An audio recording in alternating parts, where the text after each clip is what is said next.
इस यज्ञ से उत्पन्न शस्त्र को कौन धारण करेगा, उसका निर्णय बीते हुए कल की घटनाओं से नहीं, आने वाले कल की संभावनाओं से होना चाहिए। मैं सावधान करता हूं ऋषि दुर्वासा, इस यज्ञ के परिणाम भयंकर होंगे। इसलिए मेरा निवेदन है कि आप इस यज्ञ को इसी क्षण रोक दें।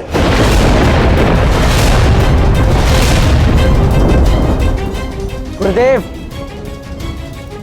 आज फिर से नारायण आपसे आप ही का अधिकार ले जाने के लिए तत्पर है।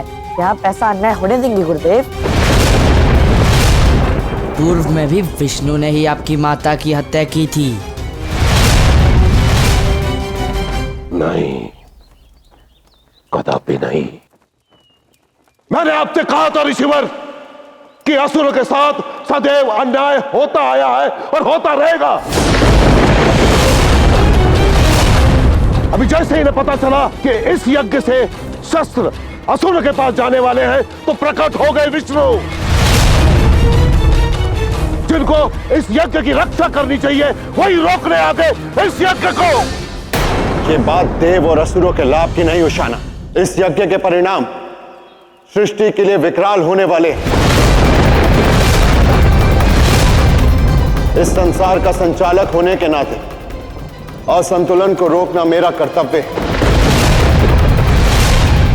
ये यज्ञ संसार के सामने वो संकट खड़ा कर देगा जिसका सामना करने के लिए सृष्टि अभी सच नहीं।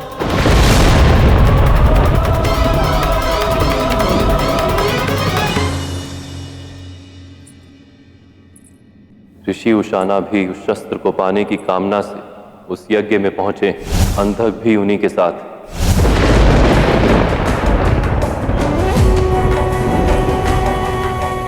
किस चिंता पे हो पार्वती?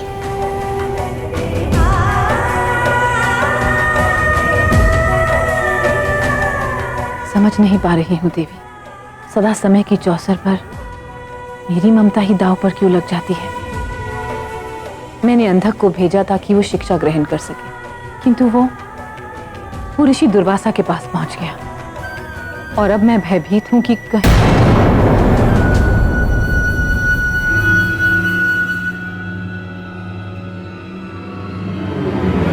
आप चिंतित क्यों हैं देवी? पता नहीं पार्वती, आज मन बहुत व्यथित हो रहा है। बिल्कुल वैसी अनुभूति हो रही है जैसे नरकासुर के समय हुई थी। बार बार वो क्षण स्मरण हो रहे हैं जो नारायण के साथ नरकासुर के मुझे बंदी बनाने से पहले व्यतीत किए थे। पता नहीं क्यों पार्वती, ऐसा लग रहा है जैसे इस समय श्री का नारायण के साथ होना अनिवार्य है। पर नारायण तो स्वयं दुर्वासा के यज्ञ में गए हैं। देवी, यदि नारायण गए हैं तो सब शुभ ही होगा। और अब तो अंधक की चिंता भी दूर हो गई है और नारायण ऐसा कुछ नहीं होने देंगे जिससे हमें चिंता हो। और यहाँ आपके साथ मैं हूँ, महादेव हैं, गणेश, कार्तिकेय, हम सब आपके साथ हैं देवी। आप यहाँ कुशल हैं।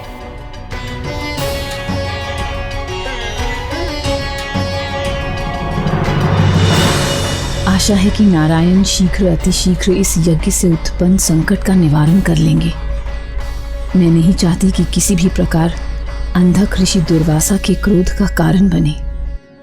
ऋषिवर, नारायण ने तो अपनी बातें कर ली, किंतु अब मैं अपने तर्क रखने की अनुमति चाहता हूँ। नहीं अंधक, ये चर्चा हम बड़ों पे छोड़ दो, हस्तक्षेप मत करो तुम। गुरुदेव, बात सृष्टि की हो रही है और बालक सृष्टि का सबसे अभिन्न भाग होता है। अवश्य मैं एक बालक हूं, किंतु जीवन के संघर्ष ने मुझे शीघ्र ही सयाना कर दिया। यदि मैं इस योग्य नहीं होता तो क्या आप मुझे यहाँ लाते गुरुदेव? मेरा और आपका उद्देश्य एक ही है गुरुदेव, मुझे अवसर दीजिए।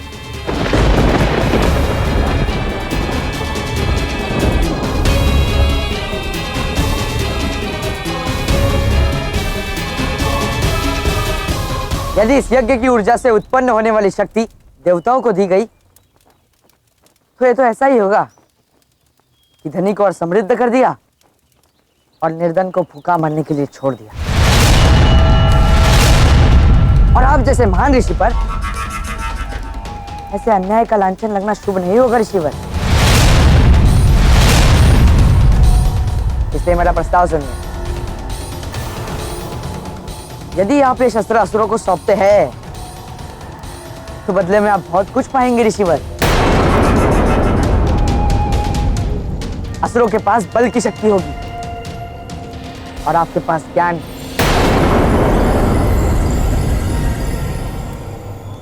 और ये दोनों शक्तियां मिलकर समस्त ब्रह्मांड पर विजय पाएंगी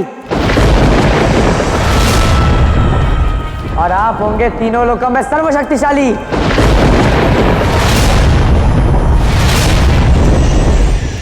क्या यह प्रस्ताव आपको स्वीकार नहीं ऋषिवर? ये क्या कह रहे हो तुम? उचित कह रहा हूं गुरुदेव। इन देवों ने कभी किसी का सम्मान नहीं किया। उदाहरण था वो गंधर्व जिसे अभी ऋषि दुर्वासा ने भस्म किया। परंतु हम असुर अपने आचार्यों के लिए प्राण देते हैं, उनके त्याग का, उनके ज्ञान का सम्मान करते हैं।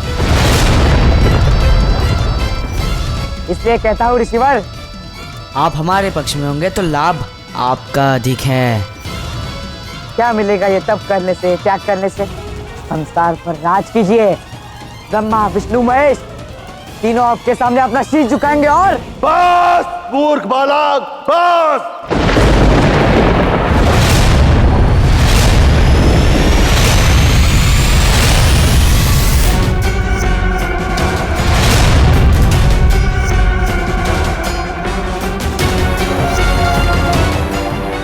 मुझे घृणा है यदि कोई मेरे तप और ज्ञान की तुलना संपत्ति और अधिकार से करे।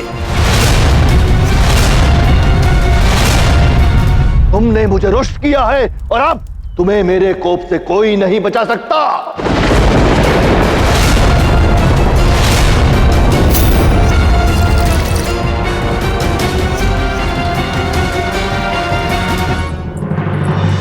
अंधक! पार्वती,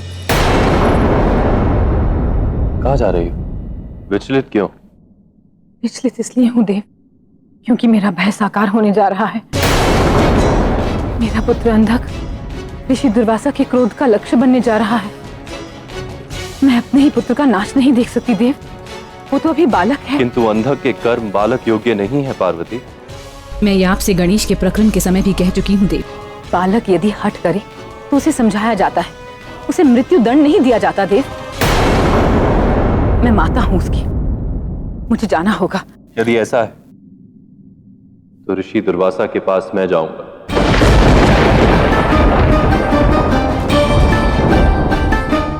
यदि तुम गई तो तुम उस यज्ञ को वो ऊर्जा दे दोगी पार्वती, जिसका परिणाम देवी लक्ष्मी की पीड़ा के रूप में होगा। नहीं देव, आप जानते हैं अंधक आपको अपना शत्रु मान बैठा है।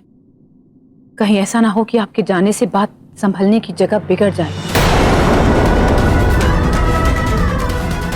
मुझे ही जाना होगा देव, वो केवल मेरी सुनेगा।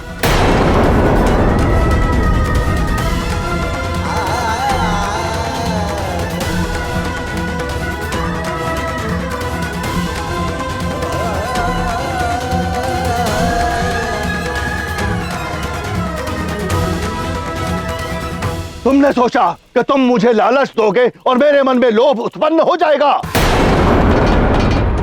तुमने सोचा कि तुम एक बालक हो तो मैं तुम्हें दंड नहीं दूंगा।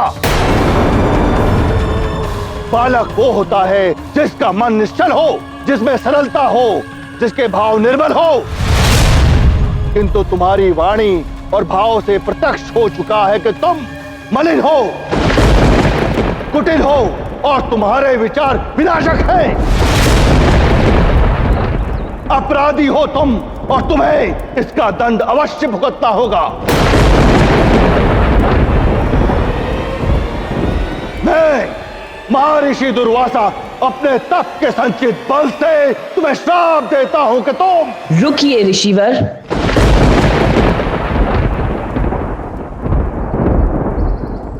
मौन रहो और दूर रहो जो भी हो तुम, अन्यथा मेरे श्राप की अग्नि तुम्हें भी भस्म कर देगी।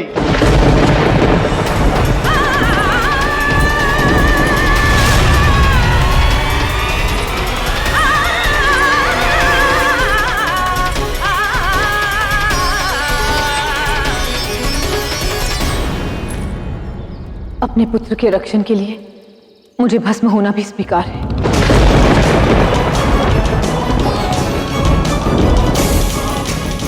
देवी पार्वती, मुझे क्षमा कीजिए। मुझे तनिक भी आभास नहीं था कि मेरे समक्ष आप हैं।